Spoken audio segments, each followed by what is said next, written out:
नमस्कार. आपण पाहताय कोकणचं नंबर 1 महा चॅनल कोकण साध लाईव्ह. बातमीपत्रात आपलं स्वागत. सुरुवात करूया हेडलाईन्सना.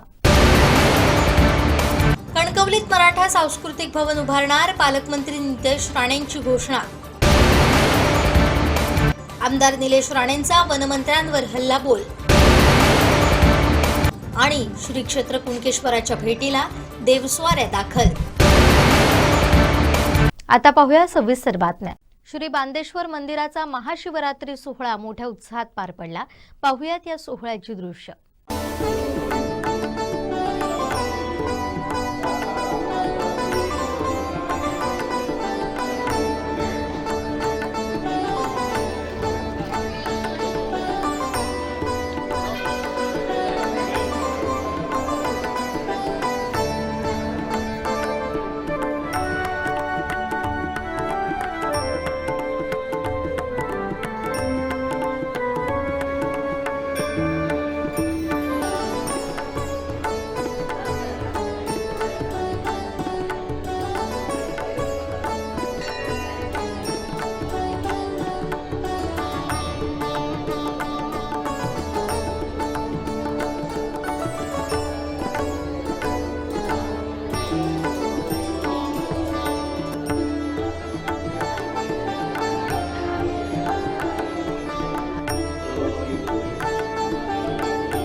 विद्युत वाहिनीला सलग 2 वर्ष शॉर्ट सर्किट होऊन आंबा आणि काजू बागेला आग लागून संपूर्ण बाग जळून खाक झाली. मात्र अद्यापपर्यंत शासनाकडून एकही रुपयांची नुकसान भरपाई न मिळाल्यानं केशव चौकेकर आणि आपा चौकेकर यांनी महावितरण कार्यालय सावंतवाडी समोर आमरण उपोषण छेडलंय. नमस्कार, मी आपा केशव चौकेकर, गाव नावेली, चौकेकरवाडी. आम्ही 2 वर्ष महावितरणाच्या त्रासाला कंटाळलेलो आहोत.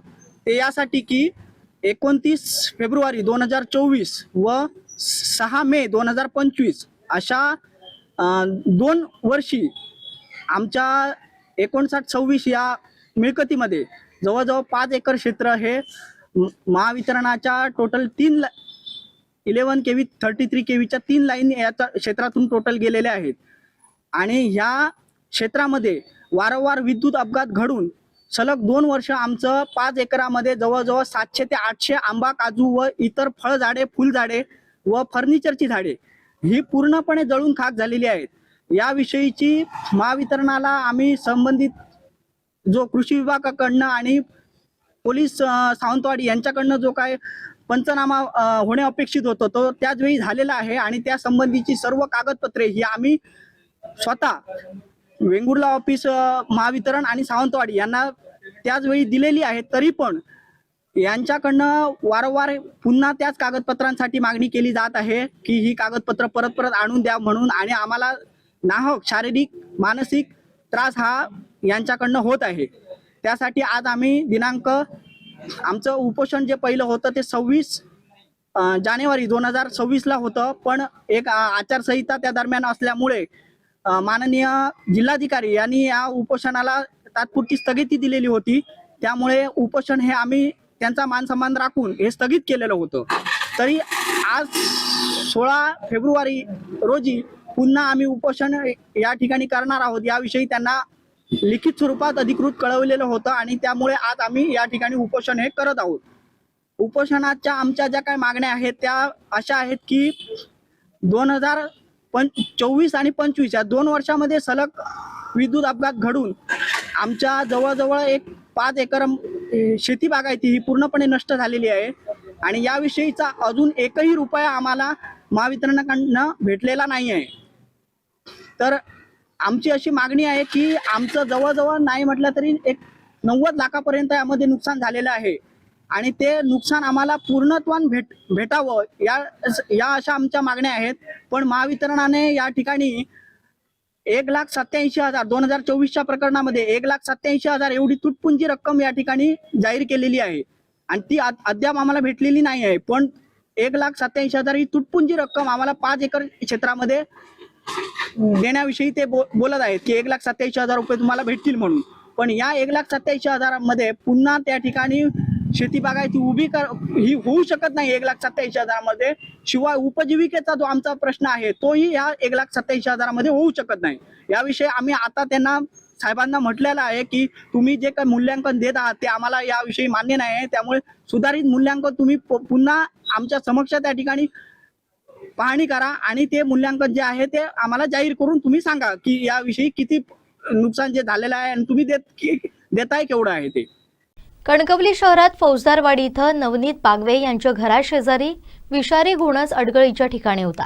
मांजर जोरजोरानं ओरडू लागल्यानं घरातील व्यक्तींना हा साप दिसला.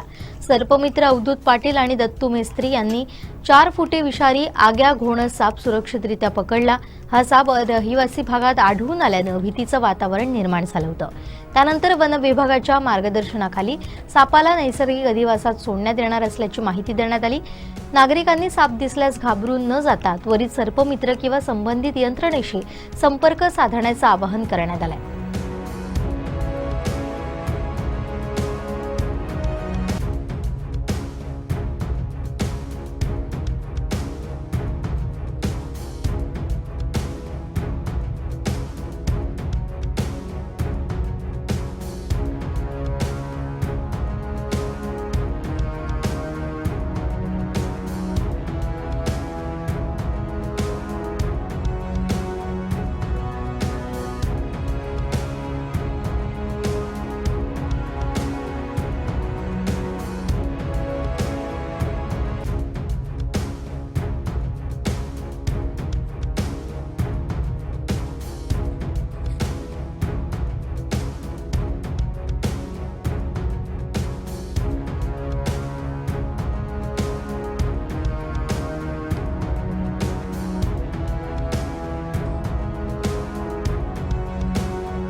मातोंड आणि होडावडा गावांना जोडणारा हा रस्ता अतिशय खराब झाला होता.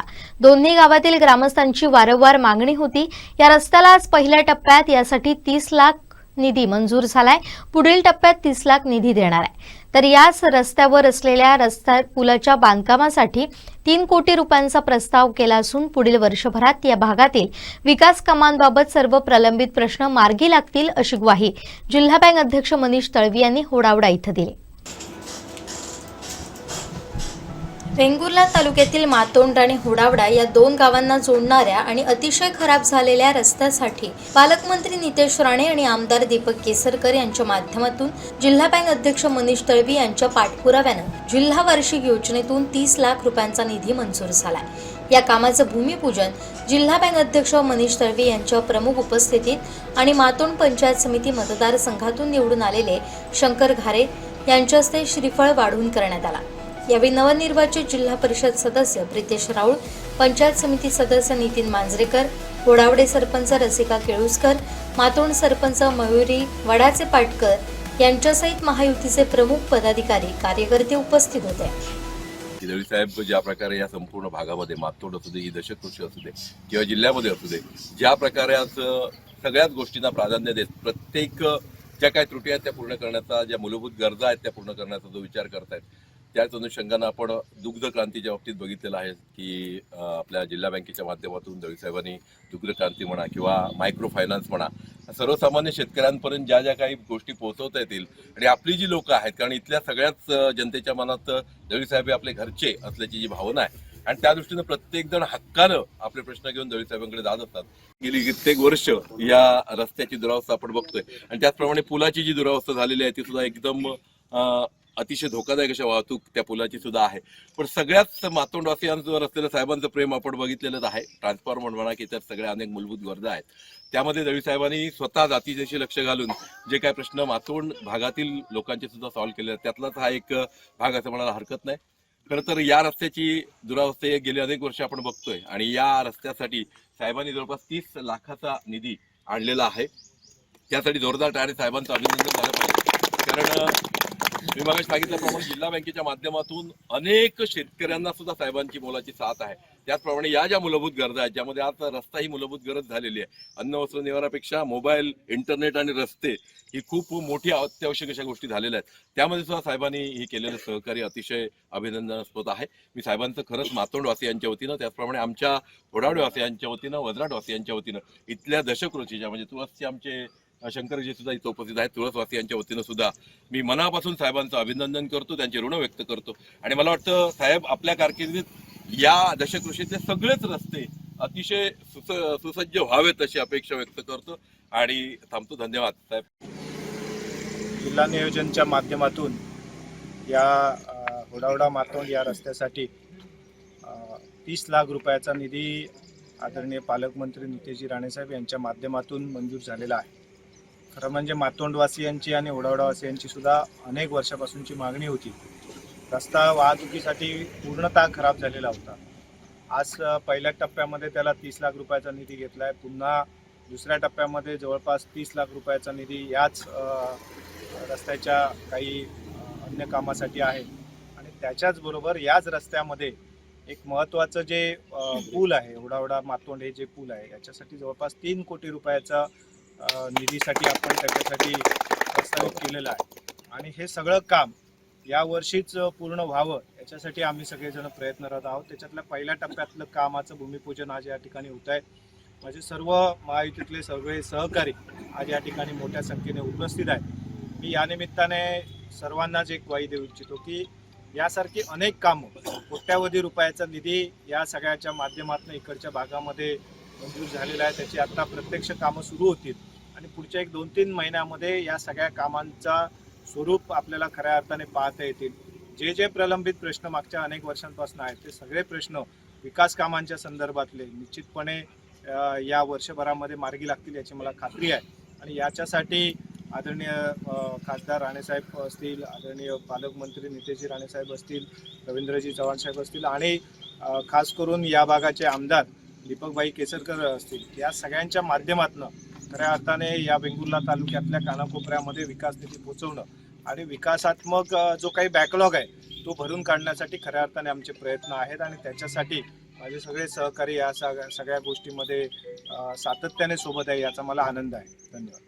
या ओढावडा मातोंड जो रस्ता आहे, गेली बरीच वर्ष या रस्त्याची मागणी होती आणि सन्माननीय मनीष दळवी साहेब यांच्या प्रयत्नातून या रस्त्याला आज शुभारंभ झालेला आहे. आणि सर्वप्रथम या कार्यक्रमाच्या निमित्तानं या ठिकाणी उपस्थित असणारे आमचे नेते सन्माननीय मनीषभाई दळवी साहेब यांचे या ठिकाणी मनापासून आभार मानतो. वडवडा गावच्या सरपंच यांचाही मनापासून या ठिकाणी आभार मानतो. त्याचप्रमाणे मातोंड गावचे आहेत सन्माननीय नितीनजी मांजरेकर या ठिकाणी आलेले आहेत, त्यांचाही मनापासून आभार मानतो. जिल्हा परिषदेचे नवनिर्वाचित सदस्य प्रितेशजी राहुल आहेत, त्यांचाही मनापासून या ठिकाणी आभार मानतो. सन्माननीय वजराट घोडावडा तुळस मातोंड यामधले सगळेच पदाधिकारी आहेत, सगळ्यांचे आभार मानून हा कार्यक्रम या ठिकाणी संपला असं जाहीर करतो. धन्यवाद. जिल्हा परिषद आणि पंचायत समिती निवडणुकींचे पडघम शांत होत नाही, तोच कुडाळमध्ये आता राजकीय चुरस बॅनरबाजीपर्यंत पोहोचली आहे. पावशी मतदारसंघातून शिंदे सेनेचे दादासाहेब विजयी झाल्यानंतर हुमरमळा इथं लावण्यात आलेल्या किंग मेकर बॅनरवर अज्ञातांनी शाईफेक केल्यानं तालुक्यात खळबळ उडाली आहे. या प्रकारामुळे आगामी काळात कुडाळमध्ये मोठे बॅनर वॉर पाहायला मिळण्याची चिन्ह आहेत.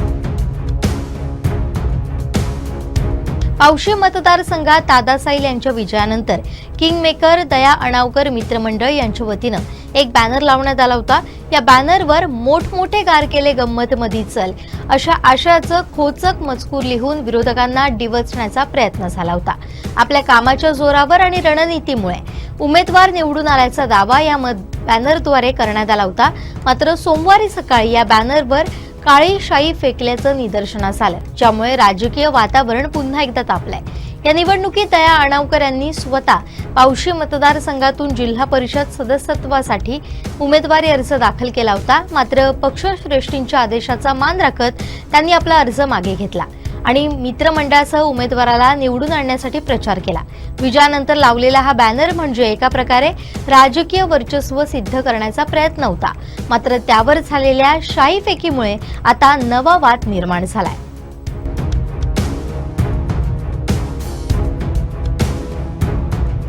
श्री क्षेत्र कुणकेश्वर इथं हजारो भाविकांच्या उपस्थितीत देवस्वाऱ्या दाखल होत असून महाराष्ट्राच्या कानाकोपऱ्यातून दक्षिण कोकणची काशी असलेलं श्री क्षेत्र कुणकेश्वर इथं भक्तांची मांदी याळी झालेली पाहायला मिळते.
सर्वप्रथम नमस्कार, तुमचे स्वागत.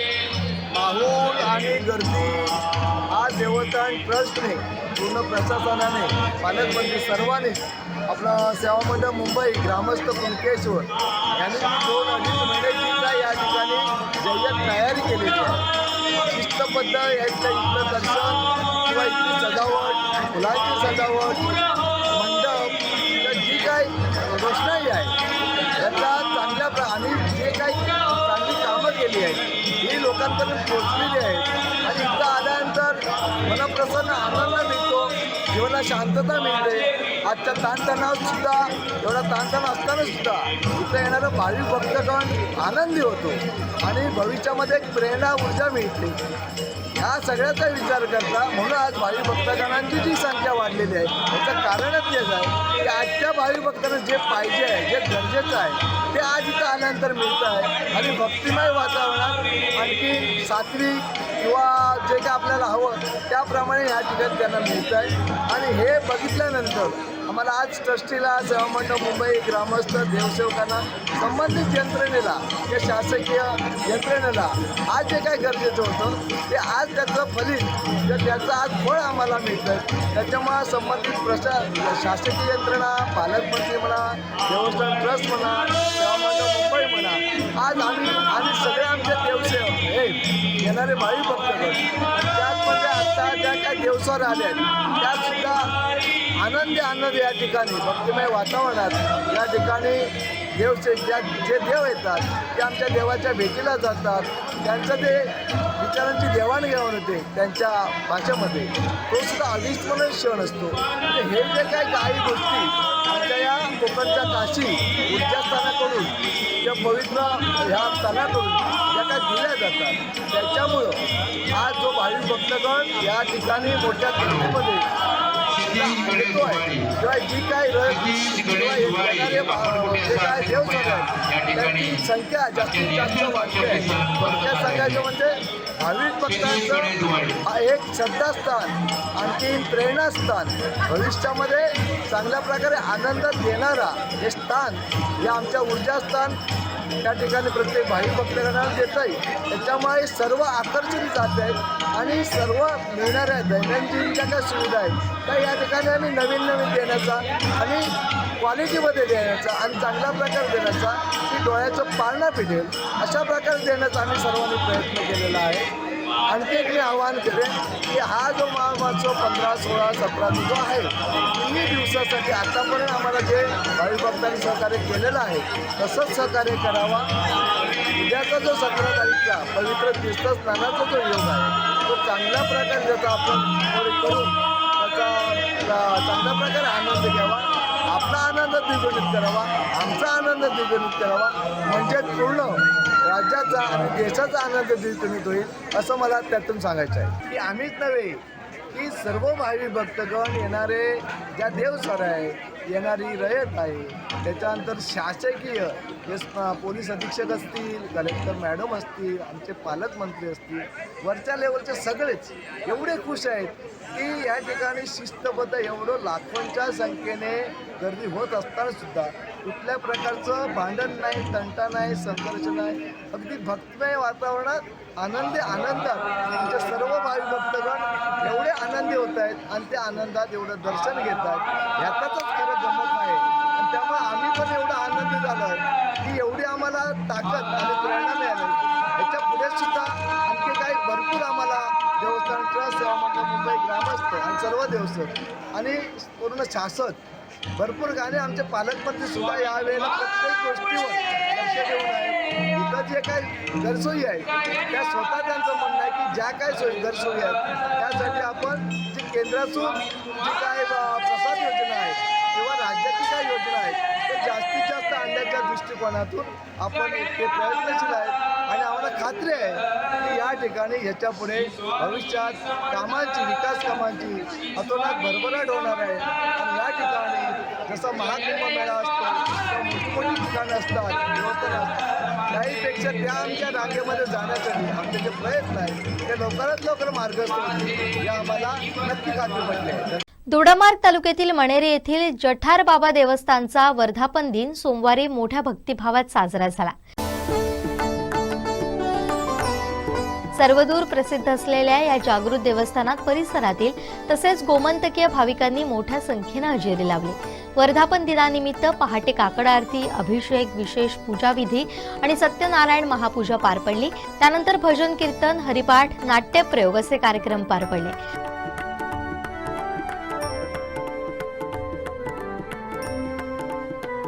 भाविकांसाठी महाप्रसादाचीही व्यवस्था करण्यात आली होती. देवस्थान परिसर फुलांनी आणि विद्युत रोषणाईने सजवण्यात आला होता. मणेरीवासीय, परब कुटुंबीय आणि देवस्थान मंडळाच्या कार्यकर्त्यांनी दर्शन आणि महाप्रसादाचं चोख नियोजन केलं होतं. पंचक्रोशीतील शेकडो भाविकांच्या उपस्थितीत हा सोहळा उत्साहात पार पडला. मंत्री गणेश नाईक यांनी उपमुख्यमंत्री एकनाथ शिंदे यांचं नाव न घेता टीका केली आहे. त्यामुळे आता नव्या वादाला तोंड फुटलंय.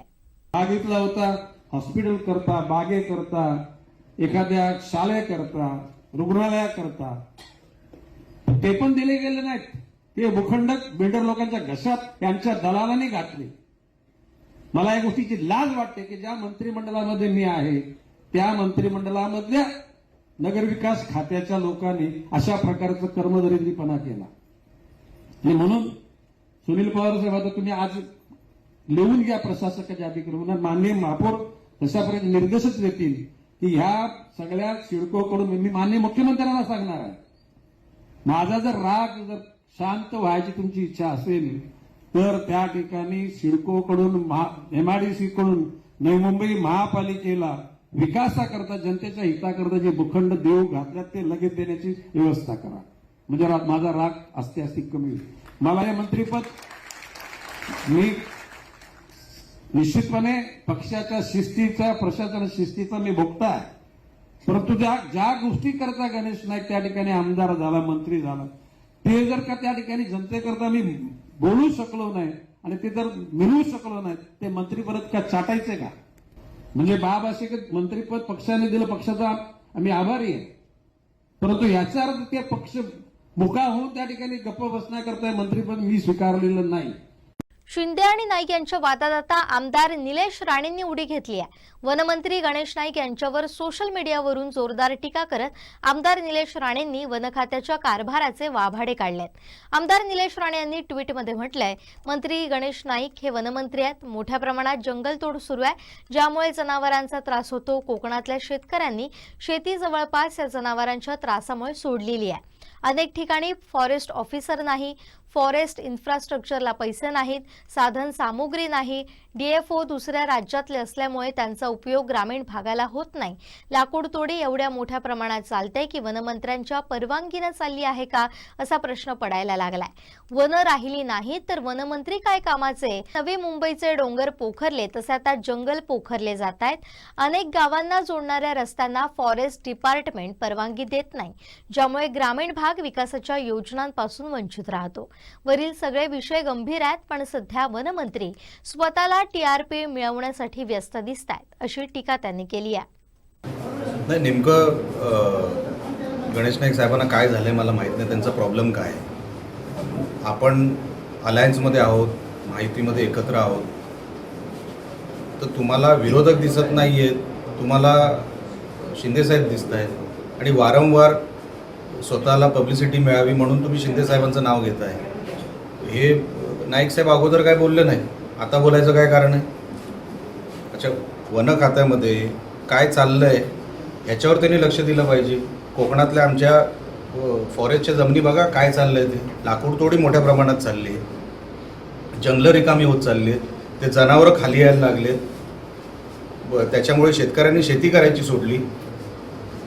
तुम्हाला एका मुख्यमंत्री ग्रामसडक योजनेमध्ये तुम्हाला रस्त्याची NOC पाहिजे असेल फॉरेस्ट डिपार्टमेंटकडून, ती मिळत नाही. फॉरेस्ट ऑफिसर नाही आहे, साधन सामग्री नाही आहे.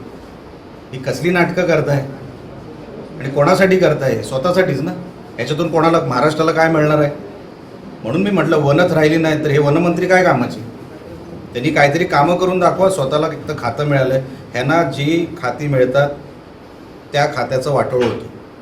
मागे पण एक्साईज खातं यांच्याकडे होतं, एक्साईजमध्ये ते काय दारूचे लायसन्स देण्यामध्ये झोलझाल केले, तिकडे सरकारचं इन्कम कुठेतरी नुकसान केलं. आता परत वन खात्यामध्ये तेच करताय. अहो, आपण तुलना कोणाशी करताय आणि कशासाठी हे चाललं मला काय कळायचा मार्ग नाही. पण ठीक आहे, आम्ही काय गप्प बसणारी लोक नाही. तुम्ही चांगल्या वातावरणामध्ये अलायन्समध्ये आहात, चांगली गोष्ट आहे, आम्ही तुमच्या बरोबर आहोत. पण शिंदे साहेबांवर टीका काही खपून घेतली जाणार नाही. आज किनारपट्टीच्या विषयासाठी आम्ही प्राण मॅडम यांना भेटण्यासाठी त्यांची वेळ घेतली होती. विषय आहे मालवण किनारपट्टीत CRZ उल्लंघन करून तसेच अतिक्रमण करून आलेले अनधिकृत बांधकाम तात्काळ काढण्याबाबत. आता त्याच्यामध्ये आता जी मीटिंग झाली त्याच्यामध्ये सन्मान्य विकी तोरसकर असतील, आचरेकर मॅडम असतील, आम्ही आणि विकी चोपडेकर असतील, आम्ही प्राण मॅडमकडे हा विषय त्यांच्यासमोर आमच्या वतीने मांडला. त्यामध्ये विकी तोरसकर यांनी मच्छीमारांच्या वतीने जे उत्तर आहे तेही दिलेलं आहे. प्रशासनाकडून मदतीची जी काय अपेक्षा आहे ती आम्हाला मिळेल ही विनंती करण्यासाठी आज आम्ही कार्यालयामध्ये आलो. या विषयाबद्दल मी सन्मान्य पालकमंत्री नितेश राणे यांच्याशी देखील बोललेलो आहे. जेव्हा हा विषय माझ्या कानावर आला तेव्हापासून आम्ही वेगवेगळ्या मार्गाने सगळ्यांशी चर्चा करतोय. खरं तर हा जो विषय आला एका तक्रारीवर आलेला आहे आणि तक्रारीमध्ये काय तथ्य आहे, त्याच्यामध्ये मार्ग कसा काढू शकतो यासाठी आम्ही सगळे प्रयत्नात आहोत. मच्छीमारांवर, त्यांच्या उदरनिर्वाहावर, त्यांच्या जीवनावर कसली अडचण येणार नाही, अडचण येऊ देणार नाही ही आमची भूमिका नेहमी होती, आजही तीच आहे, पुढेही तीच राहणार. पण ज्या टेक्निकल गोष्टी आहेत, ज्या प्रशासनाच्या माध्यमातून आम्हाला सादर करावे लागतात ते आम्ही सादर उत्तर या स्वरूपामध्ये केलेलं आहे. बाकीच्या आता पुढच्या ज्या काही कारवाया थांबवायच्या आहेत किंवा त्याचं उत्तर शोधायचं आहे तेही मिळेल, त्यालाही ती काही कठीण गोष्ट नाही. प्राण मॅडम असतील, सगळे प्रशासनाचे सगळे अधिकारी अतिशय चांगलं कोऑपरेट करत आहेत. माणुसकी ठेवून ह्या सगळ्या विषयाकडे त्यांचंही लक्ष आहे. म्हणून अशी कुठली कारवाई, टोकाची कारवाई होईल अशी अपेक्षा नाही. हा विश्वास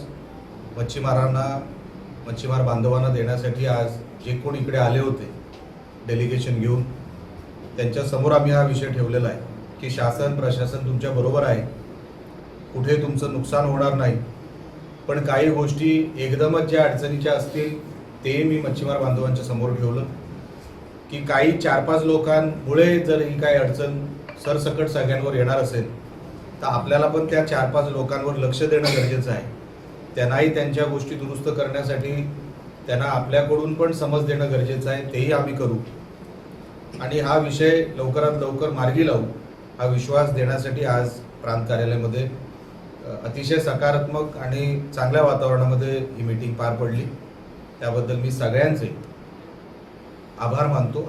मंत्रालयानं संकेतस्थळावर जाहीर केलेल्या MPEDAच्या अहवालानुसार 2020-21 ते 2024-25 या कालावधीत गोव्यातून 19,279 मेट्रिक टन गोठवलेली कोळंबी अमेरिकेत निर्यात करण्यात आली.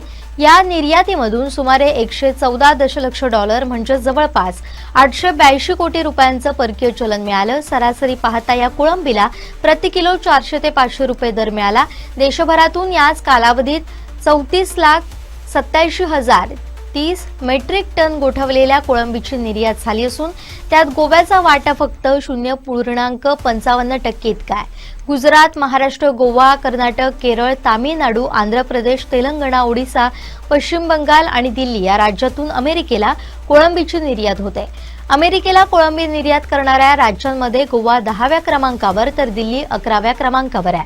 2021 ते 22 ते 2023-24 या कालावधीत गोव्यातून अमेरिकेला होणाऱ्या कोळंबी निर्यातीत सातत्यानं वाढ नोंदवण्यात आली होती.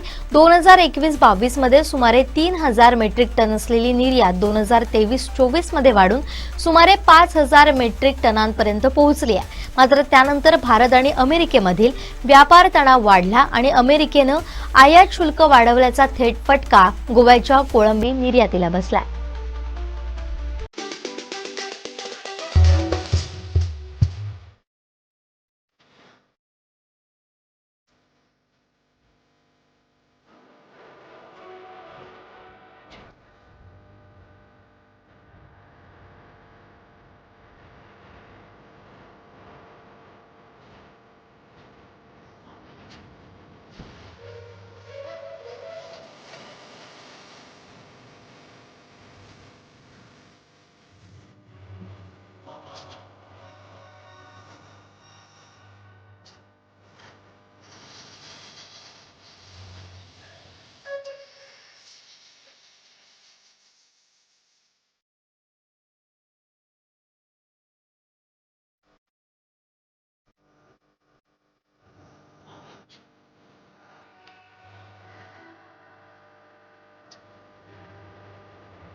कणकवलीकरांचे आणि मराठा समाजाची अत्यंत जुनी मागणी म्हणजे आमच्या कणकवलीमध्ये आपल्या हक्काचं नाट्यगृह आणि आपल्या हक्काचं सांस्कृतिक भवन असलंच पाहिजे, हे वर्षानुवर्षीची त्यांची मागणी.